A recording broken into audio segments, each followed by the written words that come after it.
Our guest speaker. She's an artist and illustrator based out of San Carlos. And she has some beautiful pieces. She creates realistic portraits of Black women in fantasy, and she loves to get her hands dirty with charcoal and pastel and ink. And she's getting her MFA at the Academy of Art. In the evening, she works at her studio. She also has a studio at Art Bias, and she was named an Individual Artist Fellow for the California Arts Council in 2023. During the day, she does have a day job.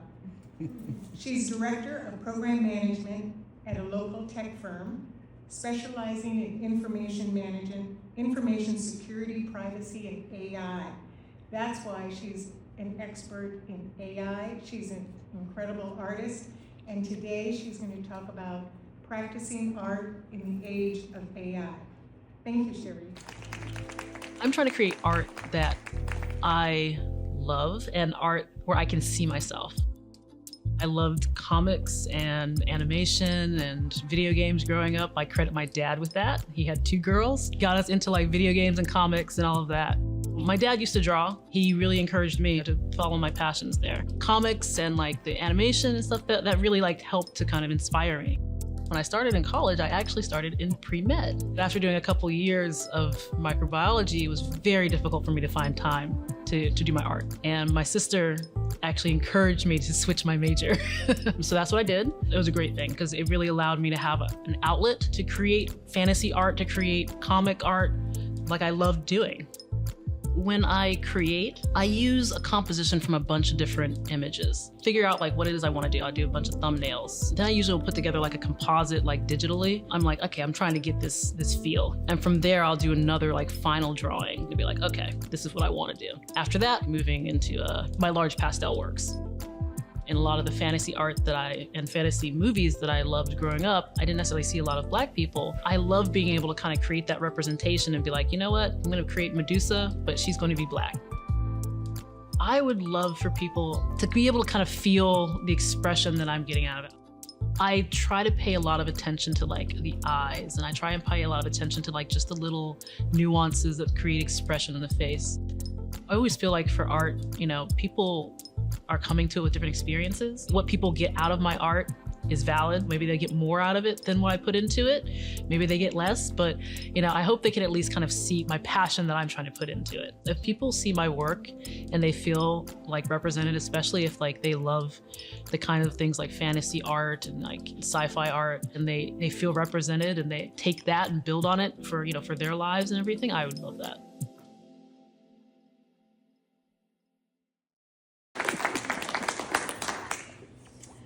Okay, well, thank you everybody for attending this keynote. We're going to be talking about practicing art in the age of AI. How many artists or professional artists do we have in here?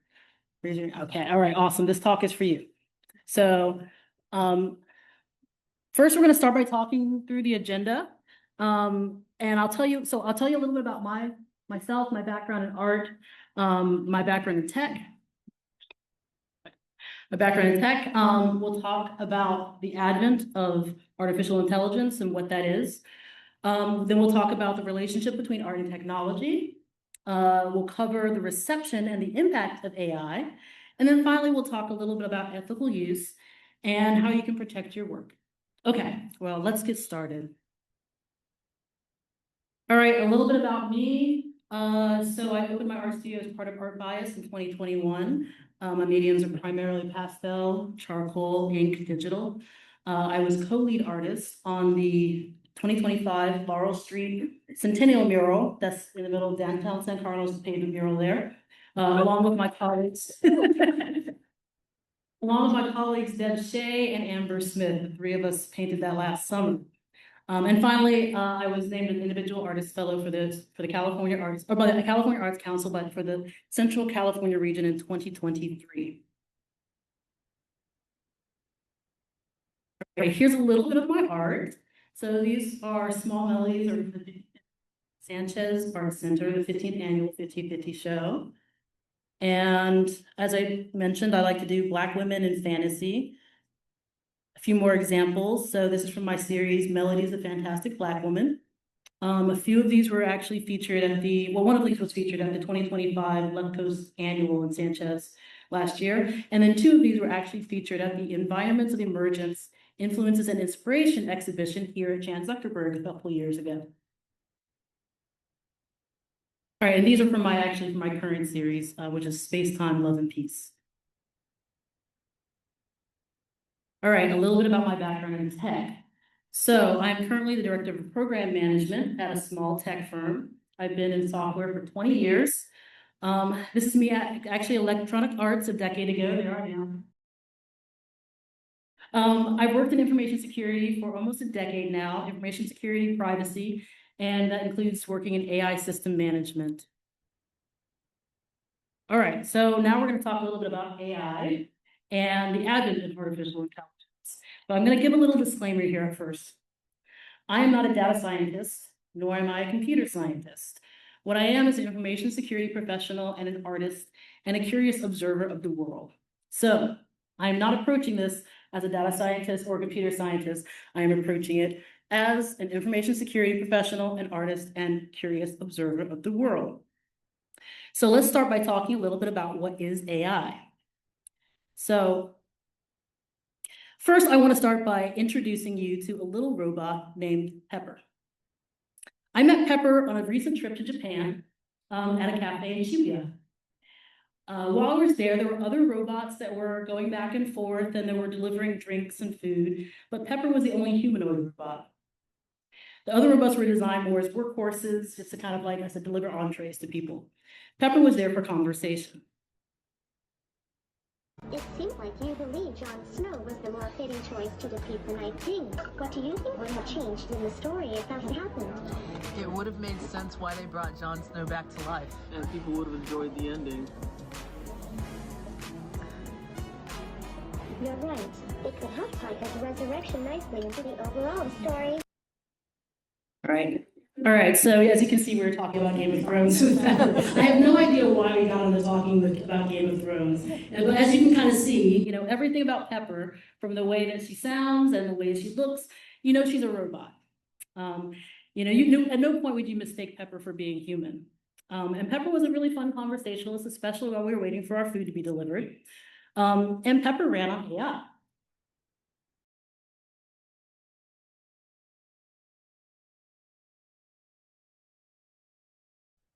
When we talk about artificial intelligence, I want to just give the definition here. Artificial intelligence is the practice of getting machines to mimic humans. So that's kind of the short answer. Generative AI or Gen AI refers to deep learning algorithms, which create content based on training data, whether this data is via human language, like with text or voice-based, whether it's image generation, video generation, sound, music. There are many different models, the most popular of which really needs no introduction, ChatGPT. But then there are also models like Claude, Llama, Gemini. And then additionally, there are models that specialize more in like image generation, like DALL-E, Stable Diffusion, Midjourney, and so on. ChatGPT is a chatbot based on a large language model, or LLM. It was trained on a vast amount of data, or what we call training data. And when I say vast amount, I basically mean all content on the internet until 2022. So as you can imagine, that is a whole lot of data. And this data ingestion has been the source of controversy and some litigation. We'll talk a little bit about that in a little bit. But what this data did do is it allowed the model to engage in highly sophisticated pattern recognition and prediction, which in turn allows the model to simulate lifelike conversation, like the one you saw with Pepper. Now, it's not necessary for all these robots to all the AI to do all these things at once.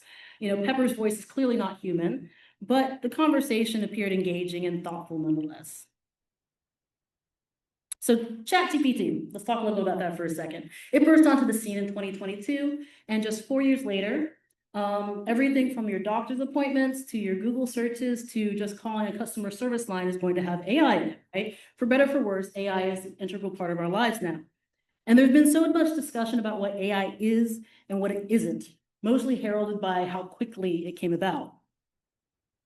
Pepper is not fooling anyone, of course, but there are many other chatbots that have been given other dimensions of simulation with appearance or with voice or conversation.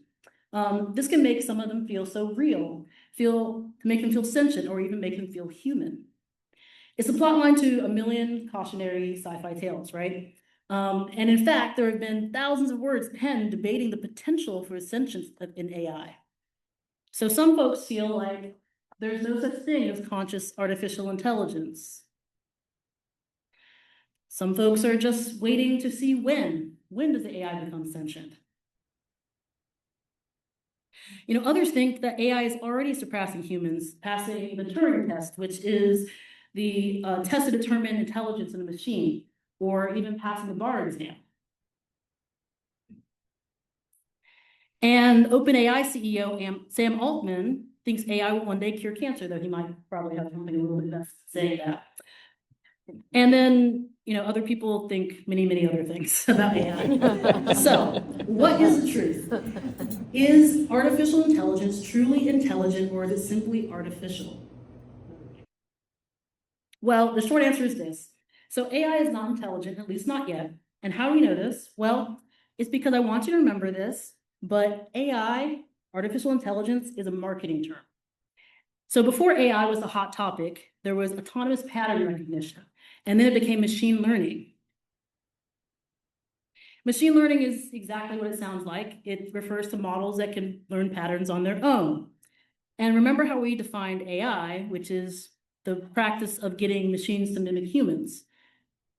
Well, what's the difference between these two terms? Really, the difference is marketing. You know, machine learning, even though it's kind of clear, it's kind of dry, you know, it's kind of a little boring. While artificial intelligence kind of sounds boundless.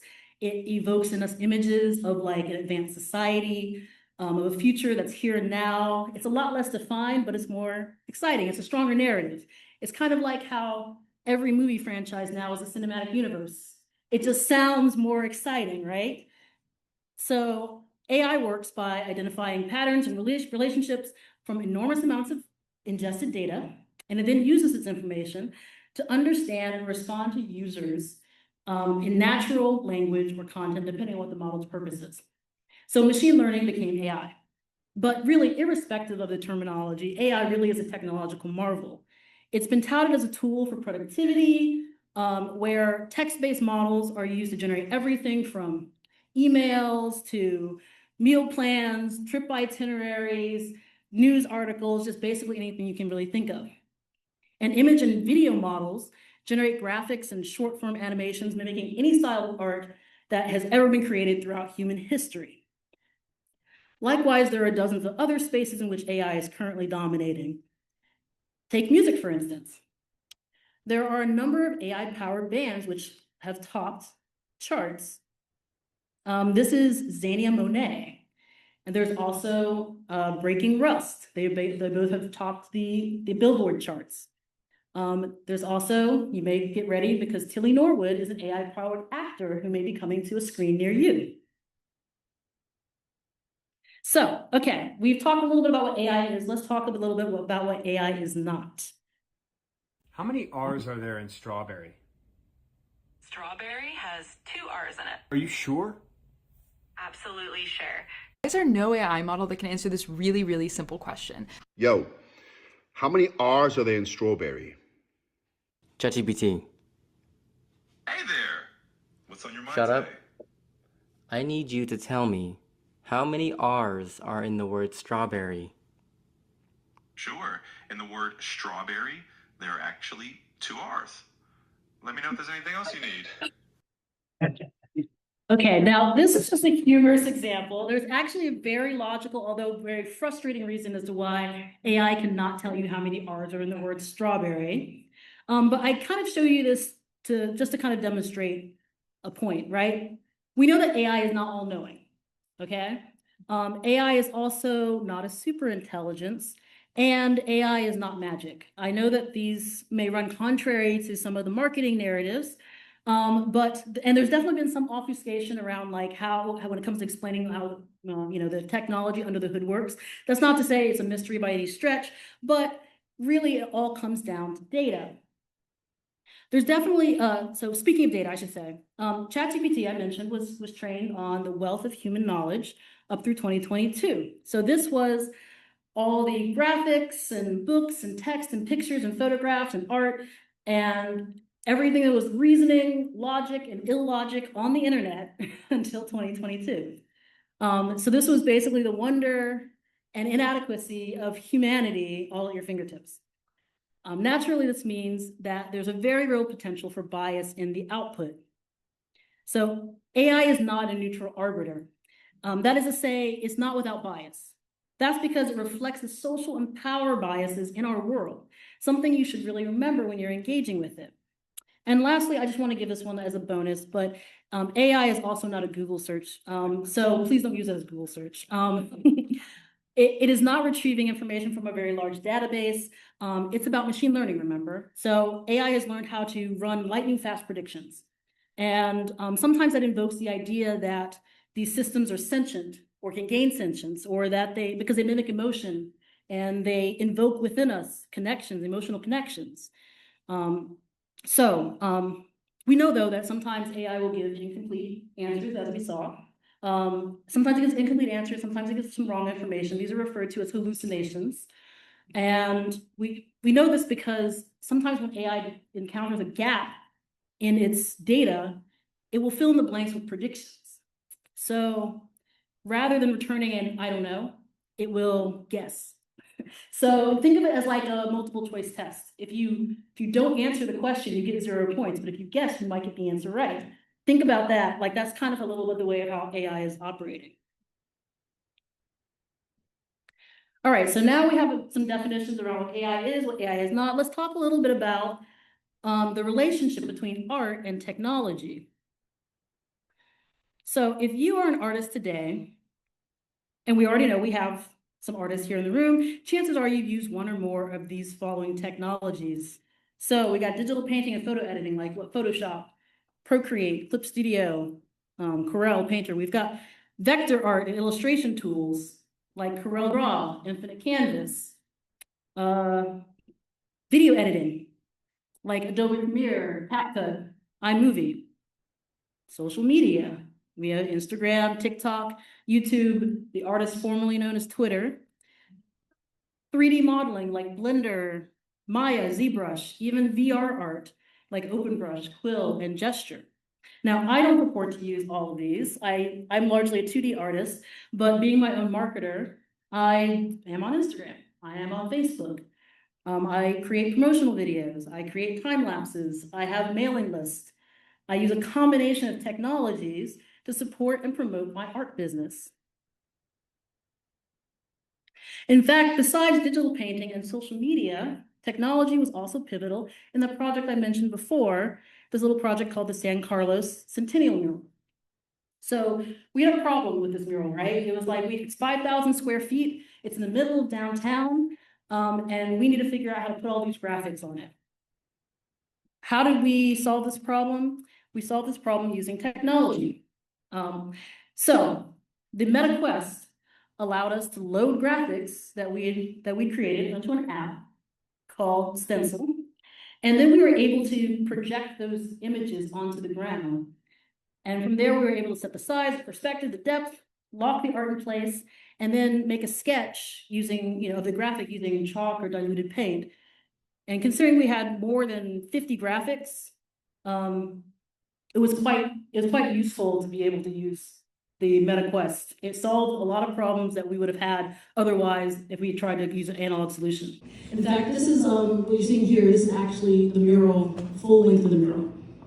And it's an overhead shot. You might be wondering how we got that. We got it with the drone. We have to use technology, right?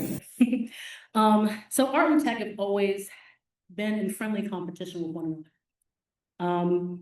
One disrupts the other, and then, they just go back and forth. Ultimately, there's been a complementary relationship.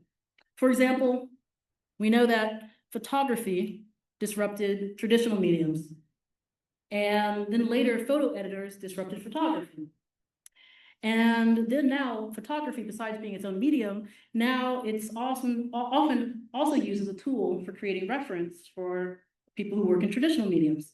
So it really has come like full circle, right? I talked about it being complementary. Photoshop and Adobe Creative Suite are now just tools that artists of all calibers, all focuses use. So how does AI fit into this? How is AI different?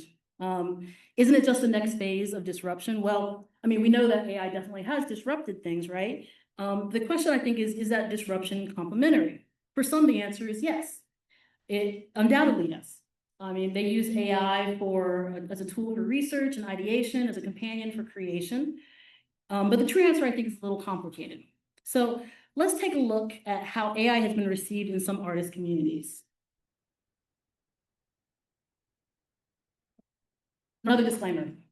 If you are not extremely online, as I am, which is to say, if you are a normal human being, you may not realize exactly how huge the controversy is with AI within artist communities.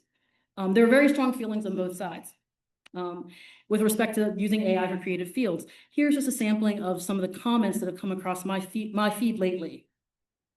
All right, as you see, someone says, I'm starting to get more of these comments about my designs just making me depressed. Which you see somebody that had the comment, is this AI? This other one, someone had a comment, it looks like AI to me, and the artist actually replied back saying that the reference was AI. And then so somebody else replied back saying, so you copied a piece of art, you copied a piece that was based on work stolen from other artists.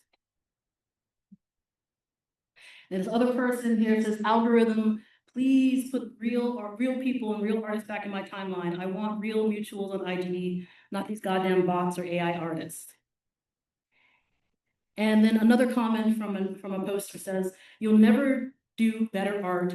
You'll never do better art than AI, and you'll never do more art than AI, sorry.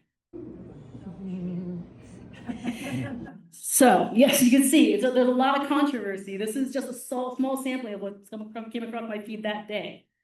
So I personally don't use AI in any of my creative work. I personally get value from like the satisfaction and the struggle of art. But I can't say I don't use AI ever. You know, as we mentioned, right? It's really in every facet of our lives, so it's kind of impossible to avoid. But many of us are really living through the first really massive disruption to art by technology in a long time. I mean, when Photoshop 1.0 was released, I was 10. And I dare say that none of us were around when photography became a thing. So AI, if it's simply a tool like Photoshop, why is there all this vitriol? Why is there all this, what's the point of contention here? Well, to answer that, I think we really have to kind of talk a little bit about understanding what AI's purpose is as a tool. Is it a tool in support of artists? As we've mentioned, many people use it for brainstorming, to workshop ideas, etc. And new tech always has detractors who resent the disruption to their industry. But many see AI as less of a disruption or disruptive tool in support of artists, and more as a means of replacing the practice of art.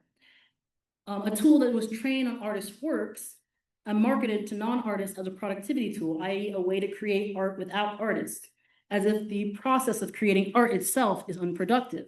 This has predictably led to what we see, these comments that we see online. And all these debates really come down to a thing I like to call EFT, right? This is ethics, fairness, and transparency. This is a concept within AI system management. We'll start with ethics. So you can see the definition there that I followed dictionary.com to get. Pertaining to or dealing with morals or principles of morality pertaining to right or wrong in conduct. The second definition here is being in accordance with the rules or standards for right conduct or practice, especially the standards of a profession.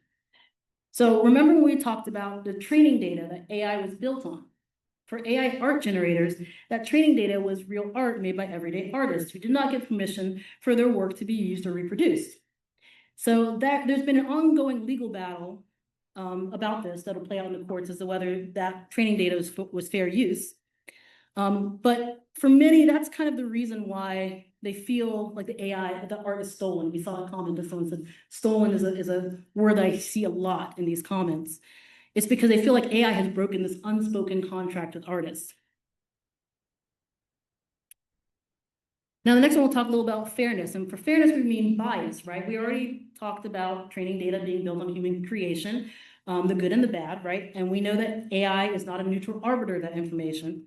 So The other thing I should mention, though, is algorithms can and already have been manipulated to suppress information and to parrot human bias as fact. Particularly as AI companies prepare to monetize their platforms with the introduction of ads, in the coming weeks, we actually will probably see this problem further exacerbated because of monetary influence. Remember this, though, laundering bias through AI does not make it clean. And finally, let's talk a little bit about transparency. And this one is also kind of a sticking point. As mentioned, AI is the practice of machines mimicking humans. Many of our AI, particularly our chatbots, are made to simulate human language, including speech and idioms and tone. They will simulate art, music, prose. And whether you support this brave new world of AI or not, people in general just don't like to feel tricked. So as an aside, by the way, I always feel like the internet at its best when it's serving me art and cat videos.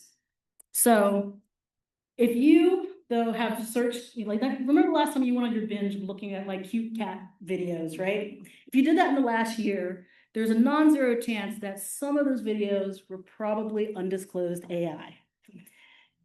And we've kind of run into this scenario where we are running, sometimes you can kind of tell, right? Because there's some distortion, or like there's situations where it wouldn't make sense for a camera to be there. But the more we see AI creators kind of seeking validation, and the more we kind of see some of those traditional creators resisting, the more we're encountering instances where there's failed disclosure. And really, what has this done to us? Well, for one, it's made us a lot more skeptical, which is not always a bad thing, but it's also made it so that some audiences choose to believe something is AI first, and it's up to the creator to prove that it's not. So now we've kind of shifted the burden from AI to disclose to the creator to prove that their work is their work. Scroll through the comment section, I'll say, like any remarkable piece of art nowadays, and you will see like a comment that's just asking, is this AI? But so much ink has been spilled about whether creating art with AI makes you an artist. I think the better question is this: what does it mean to practice art? And that's the name of this talk, by the way. Now, I'm not here to gatekeep at all. It took me a very long time to be able to describe myself as an artist. For me, it had been a lifelong pursuit, but I know that's not the case with everyone, and that's totally fine, right? But I want to ask the question, what is it that draws people to the practice of art? Is it about walking this path of curiosity and empathy? Is it about laying out your vulnerability to the world, or at least just to yourself? Is it about unlocking access to money or fame or fortune? Probably not. But is it about making something unique that can describe your own personal id? I would posit that the emphasis on the phrase practicing art should really be on that first word there, practice. It's about doing something and doing it and doing it and doing it until you get good at it, until you have a skill, right? And what is a skill? A skill is effort plus practice times time. That's a skill. So if you had an art that you felt drawn to explore, chances are when you first started it, you were no good at it, no shade.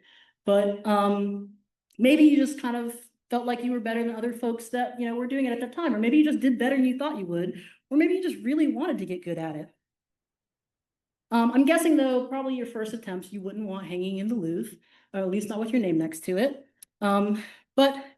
So what does that mean? What does it mean to practice art? I think to practice art is a struggle. You didn't have a skill yet, because you hadn't had enough time, and you hadn't had enough practice, right? So you did not have the skill yet, and because you had to push through those failures, but you kept at it. You kept creating and failing and creating and failing, and eventually you developed that skill, right?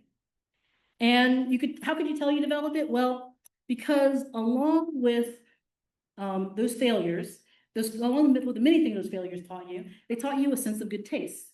So you started to be able to recognize what was good and what was not in your own art, because you practiced and you tried and you failed, and you practiced and you tried and you failed, until finally sometime one day you had something you knew was good. And it wasn't good because it was the best art in the world, but it was good because the struggle itself was validation. So to practice is to fail. And really, this is what it means to practice art, right? I mean, it doesn't matter if you've been an artist for 5 minutes or 50 years. It's the toil, the struggle, the failures, the accountability that make the art worthwhile and make it human. Now, I said before that I was not a computer scientist, and I am not, but it just so happens that my twin sister Shanae here is a computer scientist. And she told me this thing once that really stuck with me. And I looked it up, and it actually originated in the IBM training manual in 1979. And it was this: a computer can never be held accountable. Therefore, a computer must never make a management decision. So, like I said, this really stuck with me. It's really stuck with me. Because I feel like the pursuit of art is one of the most human endeavors. It might just be what makes us human. So, I don't really feel like we should automate that away, because I feel like to practice really is to be accountable. So now that we've answered the question about what does it mean to practice art, the next question here, what does it mean to be an artist? And you might say, well, that's easy, Shari, because to practice art is to be an artist. Okay, great. Yeah, that is true. But let's ask the question, let's adapt it. Let's say, why do you want to be an artist? Again, this is not about gatekeeping. And here we actually, I want to read a few quotes actually from some of the AI companies themselves. So this is a quote from Mike Shuley. He's the CEO of Suno AI. It is a music creation platform. He says, "It's not really enjoyable to make music now. It takes a lot of time. It takes a lot of practice. I think the majority of people don't enjoy the majority of time they spend making music." Now, I love music and I like to dabble. I don't aspire to do professional, but I would presume that the majority of people making music do enjoy music. I have one more quote for you. This is actually from Mark Gray. He's an attorney for OpenAI. He said, "AI frees up people to do the things they actually care about." And now I am an artist, and there are many things I don't really care for within my art business, but I can say for sure that making art is not one of them. This statement actually was a little ironic because he was on a panel. This was back in December. He was on a panel with other artists who were there telling him that this is making art is what they care about. And but he was kind of saying something to the contrary. And I'll be the first to admit that the feelings of discomfort that come with AI. But I would posit that these statements don't really do anything to quell that discomfort, because these statements aren't really marketing to artists. And really, I would say AI really is such a byproduct of our time, isn't it? Kind of like loss of connection and authenticity and really kind of the lack of caring for one another. We crave content, we crave short form, bite size, simple consumption, quantity and speed over intention and expertise. I called this talk, Practicing Art in the Age of AI, as a deliberate choice. I think it's so critically important that we consider what AI is doing for our connections, for our humanity, for our creativity, for our thought, our talent. And if the focus is only or solely on how quickly we can get to the end product. So, okay, we've talked a lot about this. Does any of this really even matter, right? Do people care about the effort behind art, or do they only just care about the end result? Well, I would like to think that they do, but then I am an artist. I'm an information security professional. But can we restore the broken trust between art and AI? I would like to think so. Artists, after all, should be the prime candidates for exploring new creative tools. As we've talked about before, artists need technology. And yes, there are parts of the art business that can be tedious or difficult, especially for independent creators who are one-woman armies. And AI has so much potential for artists, but I think it needs to include artists in the development, not just use them.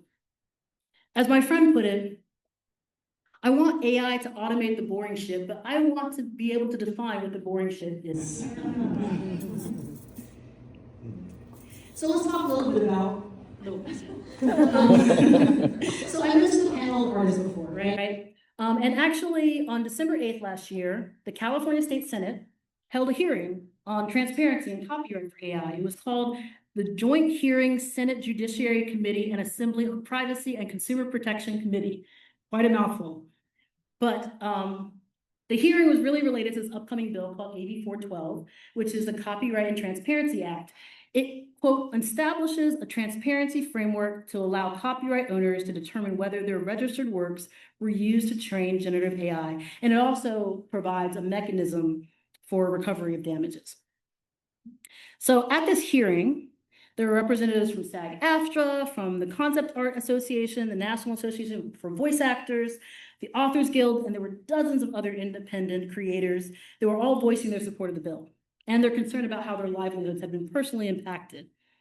Actor and SAG-AFTRA National Board Member Jason George, you may know him from Grey's Anatomy if you're a fan, he spoke to what the ask was: consent, credit, and compensation.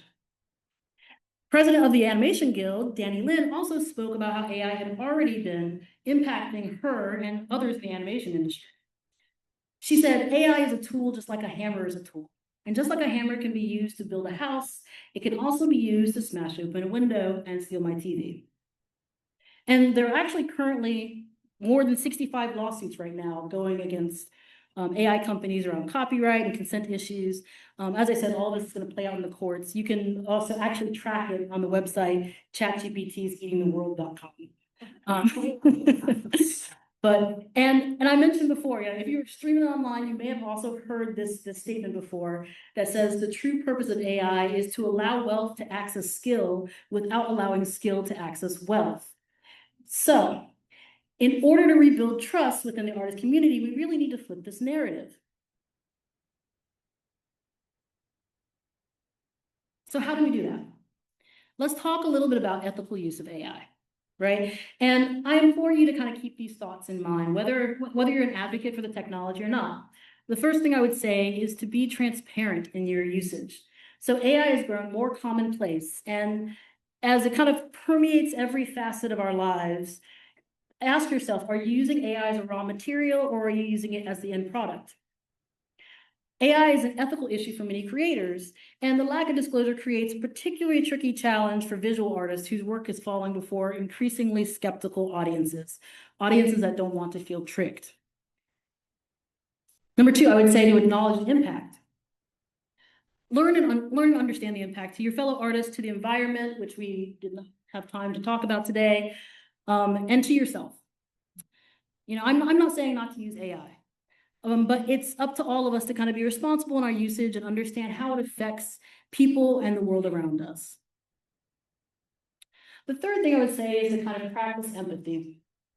Whether you use AI or whether you see AI as a future or you see it as a fad, there are real people's livelihoods on the line here.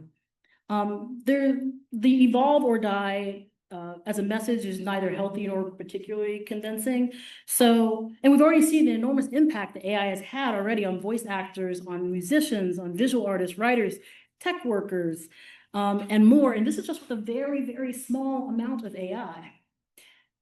As AI, I know it's very easy to write off the hesitance as the fears of technophobes or Luddites, but it seems very clear that this AI technical revolution, is very different from those that we've seen in the past.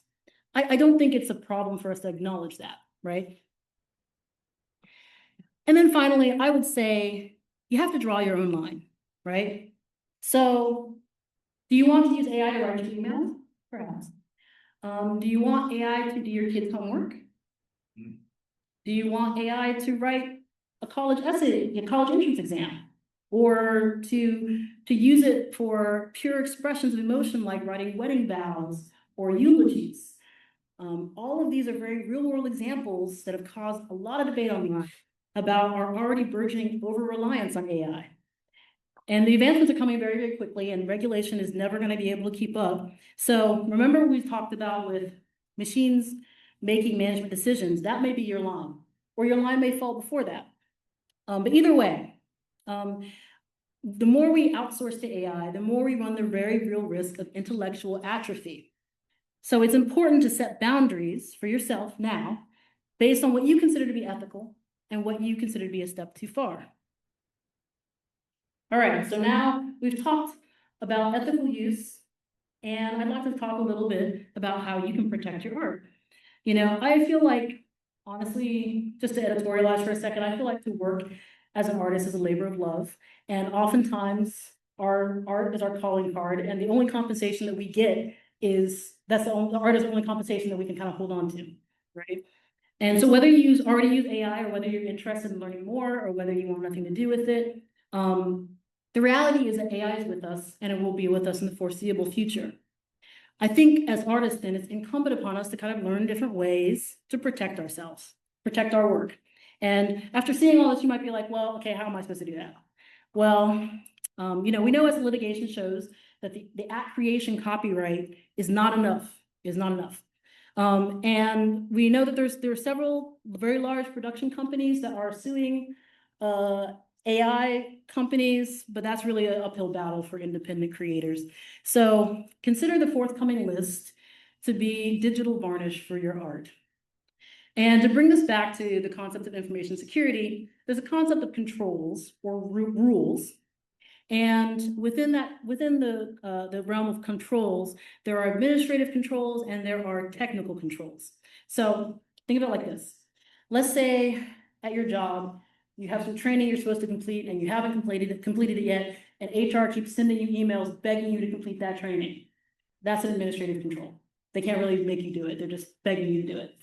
But let's say you turn on your computer one day and you're locked out of everything, and you just get a message that says, do your training. That's technical control. And both technical control and administrative controls are really important to build a strong program for information security, and the same can be said about protecting your artwork. So let's talk a little bit about how you can protect your artwork. You may want to snap a photo of these next few slides. Let's talk about administrative controls. So first, we have kind of legal disclaimers, right? You can add website disclaimers, disallowing the posting of your work online or feeding them into AI.